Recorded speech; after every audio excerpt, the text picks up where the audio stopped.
कृषि भूमि बचाओ संघर्ष समिति के सभी सम्मानित कार्यकर्तागण और यहाँ पर मौजूद भाई जनाब जवादुल हक साहब, प्रखंड प्रमुख खोजा धामन, जनाब भाई मुश्ताक आलम साहब, साबिक मुखिया, अजीदी जिला परिषद के उम्मीदवार रहे अजीदी इमरान बाबू, वासिद बाबू, मुखिया रफीक साहब, भाई जनाब नसीम साहब, जिला परिषद के ये MIM के जिलाध्यक्ष अजीजी जुम्मन बाबू, और यहाँ पर मौजूद सभी अजीज साथियों, बुजुर्गों, नाम बोलता हूँ, इम्तियाज बाबू, और सभी कृषक भाइयों और महिलाओं और पत्रकार बंधुओं, मैं इस वक्त आपके संघर्ष को समर्थन देने के लिए आया हूँ। पिछले दिनों में आप लोगों ने अपने गांव में बुलाया था और मैंने उस वक्त भी यही कहा था कि प्रेम पत्र लिखने से आपके मसले का हल नहीं होता है और डॉक्टर को दवा खाने से बीमारी भी ठीक नहीं होता है। जिन जिन लोगों की जमीन जा रही है, ऐसे लोगों को सरकार के सामने में प्रस्ताव रखना होगा। किशनगंज का इलाका, सीमांचल का इलाका शांत और सौहार्दपूर्ण इलाका है। हम लोगों ने हमेशा सरकार के निर्णयों का मान और सम्मान किया है। फौज हमारे मुल्क की जरूरत है, हमारे देश की अस्मिता और अखंडता को बनाए रखने के लिए जरूरी है। हम उनका आदर और सम्मान नहीं, जमीन पर नहीं, अपनी आंख और अपने दिल में जगह देने के लिए तैयार है। ये विडंबना है कि अलीगढ़ की जमीन के लिए लोगों को संघर्ष करनी पड़ रही थी और उस वक्त प्रशासन को जमीन देने में दिक्कत हो रही थी। और आज सिर्फ एक प्रस्ताव हमारे लोगों का कि हम जमीन देने में और फौज के लोगों को बसाने में उसका विरोध नहीं कर रहे हैं। हम सिर्फ एक आग्रह कर रहे हैं कि जहां लंबी दूरी पर बस्तियां अवस्थित हैं और हमारे किशनगंज जिला में बॉर्डर के क्षेत्र में चला जाए, ठाकुरगंज से लेकर के कोठिया तक, तो कई ऐसी खेती की जमीन है जहां 1.5 से 2 किलोमीटर के दरमियान में बस्तियां नहीं है। अगर ऐसी जगह पर जाकर आप जगह चिन्हित कर लेंगे तो हमारी आबादी भी मुतासिर नहीं होगी और फौज के लोगों को एक पुरसकून जगह मिल जाएगी। और आबादी के दरमियान करेंगे तो वहां पर दिक्कत होती है। उस दिक्कत को आज आगरा के लोग महसूस कर रहे हैं जहां SSP की छावनी मिली है। नसीम साहब, इन लोगों को रात को आवाजाही में दिक्कत होती है, शादी ब्याह में दिक्कत होती है, हर जगह तलाशी का मसला होता है। हम कह रहे भाई जनता भी ठीक से रहे और फौज भी सही रहे, तो डिस्टर्बिंग कोई ऐसे प्लेस नहीं हो। यही बात कहने के लिए या DM साहब का प्रस्ताव देने के लिए आप लोग आए हैं। हम आप लोगों का इस तहरीक का पूरा समर्थन करते हैं और मेरे पास चूंकि समय का अभाव है, मुझको इन लोगों ने आज से 4 दिन पहले जब परमिशन के ताल्लुक से कहा था, मैंने कहा डेट चेंज कर दो यार, मेरी मीटिंग हो गई है, लेकिन कहा कि नहीं, हम लोगों ने तय कर लिया है। तो आपके फैसले का सम्मान करते हुए मैं आ गया हूँ। पूर्णिया में हमारी मीटिंग 11 बजे से 11:30 बजे थी, नतीजा हमने कह करके 1 बजे टाला है। तो अभी हमको वहां निकलना है। आप लोग जमकर रहिए और आज प्रशासन के लोगों को भी कह देना चाहते हैं। एसडीओ साहब से भी बात हुई, काफी विधायक जी आप तो बोले थे कि कम लोग, लेकिन काफी लोग आ रहे हैं। मैंने कहा कि आप इत्मीनान रखिए, हमारे लोग उम्र नहीं है, सब अंदाज में आएंगे, अपनी फरियाद सुनाकर चले जाएंगे, आपको परेशान होने की जरूरत नहीं है। मैट्रिक के बच्चों का इम्तिहान है, वो भी हम लोग को देखना है। हमारे जो भी साथी यहाँ पर आए हैं, जो पुरुष महिलाएं मजदूर किसान भाई आए हैं, सब और शांति के अंदाज में अपनी बात को रखिए। DM साहब कुछ देर के बाद आने का वादा किया, जैसा कि इमरान बाबू लोगों ने बताया, वो आ जाते हैं, अपना मेमोरेंडम दे दीजिए। और मेमोरेंडम भी आप लोगों ने अच्छा लिखा है, मैं आपके मेमोरेंडम का समर्थन करता हूँ, उसमें साइन भी करता हूँ और ये संघर्ष चलेगा। हम प्रशासन के लोगों को कह देना चाहते हैं कि आप फौज की जमीन लेने के लिए जितने चिंतित और चतुराई दिखा रहे हैं, कम से कम दिल्ली और पटना की सरकार को तो ये भी कहिए कि जितना यहाँ से लद कर मजदूर जाता है ट्रेन पर, इतना बिहार के किसी इलाके से नहीं जाता है। यहाँ के लोग रोजगार के लिए भी तो कल कारखाना लगाइए, जमीन देने के लिए तैयार है, लेकिन वो काम आपको करने का नहीं है। यहाँ पर सबसे ज्यादा बीमार अगर पूर्णिया में है, पूरे बिहार में सबसे ज्यादा किसी जिला में अगर बीमार है, अररिया, पूर्णिया, कटिहार, किशनगंज में है। यहाँ मेला लगा हुआ है और यहाँ पर एक मेडिकल कॉलेज खुले, उसके बारे में चिंता नहीं है। इस इलाके में लेजर पार्क बनना था, लेकिन लेबर पार्क बनाने के लिए यहाँ पांडीपरा के करीब की जगह को निशानदेही की गई थी खुलामन सिंह वगैरह को, लेकिन उसको हटा करके आपने मुजफ्फरपुर कर दिया। उसकी चिंता नहीं है, यहाँ के लोगों को रोजगार की चिंता नहीं है। जब सरकार की ये दोगली पॉलिसी होती है, कल कारखाना नहीं खुलेगा, मेडिकल कॉलेज नहीं खुलेगा, एजुकेशन इंस्टीट्यूट नहीं खुलेंगे, लेकिन अगर पुलिस के लिए और सरकारी ऑफिस के लिए जमीन की चाहिए तो डंडे के जोर पर जमीन लेंगे। ये सरकार का सौतेलापन का सलूक है, मैं इसका विरोध करता हूं। ये सौतेलापन का सलूक नहीं चलेगा। हम जमीन देने के लिए तैयार हैं। हम एक सिर्फ नम्र निवेदन कर रहे हैं कि साहब जमीन यहाँ की नहीं, किसी दूसरे जगह की चिन्हित कर लीजिए। फौज के नौजवानों को अभी बांग्लादेश से और चाइना से जिस तरह हमारे रिश्ते खराब हुए हैं, सरहदों पर हमारी फौज की मजबूती होनी चाहिए। मैं तो केंद्र सरकार को प्रस्ताव देता हूं कि कौन ये लफंगे लोग हैं जो आपको ये कहते हैं कि सीमांचल के लोग संदिग्ध हो गए हैं या बांग्लादेशी घुसपैठिया घुस गया है। याद रखिए, आपको मालूम होना चाहिए, जब देश बट रहा था तो यही बांग्लादेश हमसे 20 किलोमीटर की दूरी पर है, और जब देश बटा तो पाकिस्तान अपने वजूद से ही दो टुकड़ा हो गया। हम अपने पूर्वजों पर फख्र करते हैं, हिंदू मुसलमान सब लोगों पर, कि इन लोगों ने, हमारे बाप दादा ने क्या कहा, ये पागल जाने हिंदुस्तान और पाकिस्तान का बंटवारा करा रहे, ये पागलों का काम है।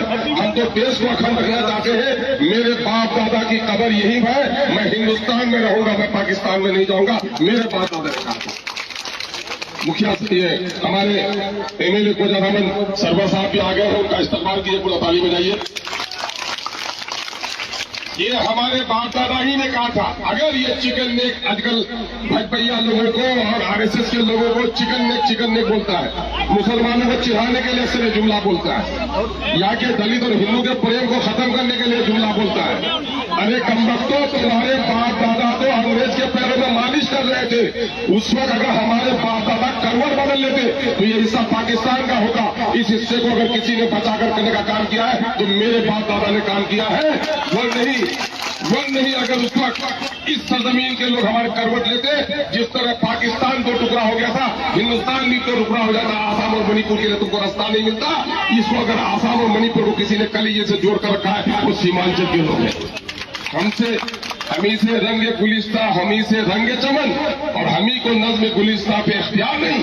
हमने खून देकर इस देश को सींचा है, आज हमको सच की नजर से देख रहे हो।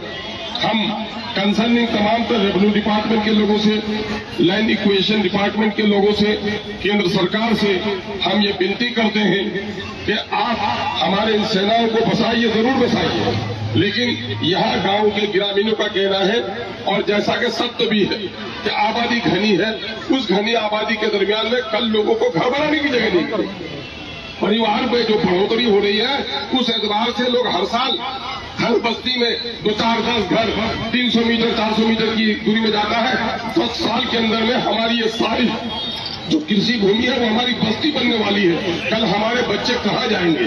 क्या आप ये चाहते हैं कि हम मजदूरी करने के लिए जाए पंजाब में, पंजाबी में बच जाए, अपनी मिट्टी में वापस नहीं आए? तो आपको हमारे बारे में सोचना पड़ेगा। और ये लड़ाई मैं आप लोगों को कह देता हूं कि ये बात बड़ी अच्छी लगती है कि हमारा सबको मिले करो। ये जिस्म पैर से लेकर सर तक मिला हुआ है, लेकिन इससे एक दूसरे का रिश्ता जुड़ा हुआ है। सर का मतलब ये नहीं कि पैर उससे अलग है, पैर है तो सर को भी दूसरी जगह जाने का, बारिश होगी तो सर छुपने के लिए भी पैर की जरूरत पड़ेगी। आप लोग एक संघर्ष समिति बनाइए, मैंने पूछा संघर्ष समिति के कुछ आप लोगों ने गठन किया, लेकिन नहीं, यहाँ पर किसी को कोई नेता मानने के लिए तैयार नहीं है। मेरे भाइयों और अजीजों, सुन लो, अमली तौर पर वो जमात भीड़ है। ये लोगों की जो है, अगर इसमें आपका कोई लीडर नहीं तो भीड़ है। जिस दिन आप किसी एक को मान लेंगे, 5 की कमेटी, 7 की कमेटी, 11 की कमेटी बना दीजिए, और 11 कमेटी हर जगह आप नहीं जा सकेंगे। नतीजा ये होगा कि आपकी लड़ाई कल कमजोर पड़ जाएगी। हर एक गांव से 1-2 आदमी का मेंबरशिप बनाइए और संघर्ष समिति बनाकर एक को जिम्मेदारी दीजिए, दूसरे को नायक बनाइए, तीसरे को खजांची बनाइए, एक कमेटी बनाइए। वही कमेटी आज से कल लड़ेगी, और कल हाईकोर्ट भी जाना पड़े तो सब लोग जाइएगा क्या? सब लोग नहीं जाइएगा। तो आप लोग अपने तौर पर एक संघर्ष समिति का गठन कर लीजिए। ये संघर्ष का एक गढ़ है, समिति आपकी नहीं बनी है, ये समिति बना लीजिए। अमली तौर पर जमात पर अल्लाह की मदद आती है ना, भीड़ पर नहीं आती है। ये भीड़ तंत्र हो सकता है जब आप अपने दरमियान में लोगों को मुनज़्ज़म कर लेंगे तो आपकी जमात हो जाएगी। हम आपकी लड़ाई में शुरू से आखिर तक साथ हैं, डरिए मत। सरकार के सामने में फरियाद रखना हमारा नागरिक अधिकार है। अपने नागरिक अधिकार का इस्तेमाल कीजिए, अपनी फरियाद रखिए। और मैं ये कहूंगा, डीएम साहब से भी कहूंगा, एसडीओ साहब से भी कहूंगा, आपके लोग हैं, आपको खबर मिलनी चाहिए। हमारा जो मेमोरेंडम है वो आपके हाथों में जा रहा है। काइंडली इस पर आप पॉजिटिव तौर पर थिंक करिए और हमारे बारे में रिकमेंड कीजिए कि लोगों का जो मुतालबा है वो जेन्युइन है। आप जाते हैं वहाँ खाली जमीन नजर आती है आपको और गांव की भीड़ नजर नहीं आती है आपको। गांव की भीड़ को देखते हुए आप अनुशंसा कीजिए कि वाकईतन इस जमीन के चारों तरफ घनी आबादी वाली बस्तियां हैं। आगामी 2-4-10 साल में इनके बसने की जमीन भी कम हो जाएगी। अतः इस जमीन दूसरी जगह पर चयन किया जा सकता है। ये प्रस्ताव भेजिए। आज का मुल्क है हमारी जो मीटिंग है, अरे जो जाए रहने दो, लगा आज की जो मुल्क मीटिंग है डीएम साहब ये है कि हम चाहते हैं कि फौजी नौजवानों का शरण स्थली बने यहाँ पर, लेकिन वो जमीन दूसरी हो। सिर्फ हम ये कह रहे हैं कि आप दूसरा प्रस्ताव भेजिए। यही बात करने के लिए हम लोग आए हैं। आप लोगों ने इस इनकलाबी जलसे को कामयाब किया है। दुनिया में वो कौम जो गर्दन झुका लेती है मर जाती है, गर्दन उठाकर जीना है तो इंशाअल्लाह हमको कामयाबी मिलेगी।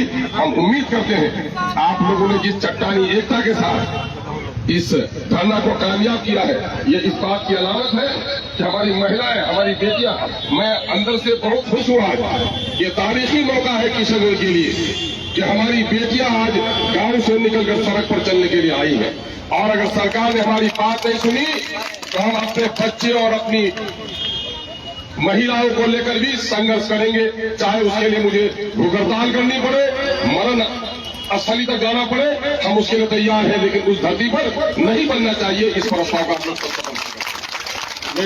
मैं आपके धरने में आज से मेरी हाजिरी में 1 घंटे से लगभग आपका इंतजार कर रहा हूं, आए कि नहीं, फोन कर रहा हूं, बोला कल 10:30 बजे आएंगे।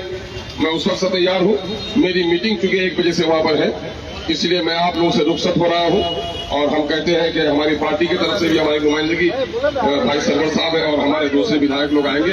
और ये मामला किसी एक पार्टी का नहीं है, ये मामला जितना एमआईएम का होता कांग्रेस का है, जितना कांग्रेस का होता राजद का है, जितना राजद का उतना ईमानदार जदयू को भी होना चाहिए। और अगर सच्चे साथी है तो भाजपा का भी होना चाहिए। ये जनता का मामला है, ये किसी पार्टी का मामला नहीं है। इसलिए हम सबको मिलकर साझा लड़ाई लड़नी चाहिए। इसलिए हम साझा लड़ाई के लिए भी बहुत बहुत शुक्रिया। अस्सलाम वालेकुम। बहुत बहुत शुक्रिया सर आपका। आपने अपने कीमती वक्त देकर हम सबके बीच पहुंचे और हमारे बीच माननीय कोचारमल के विधायक जनाब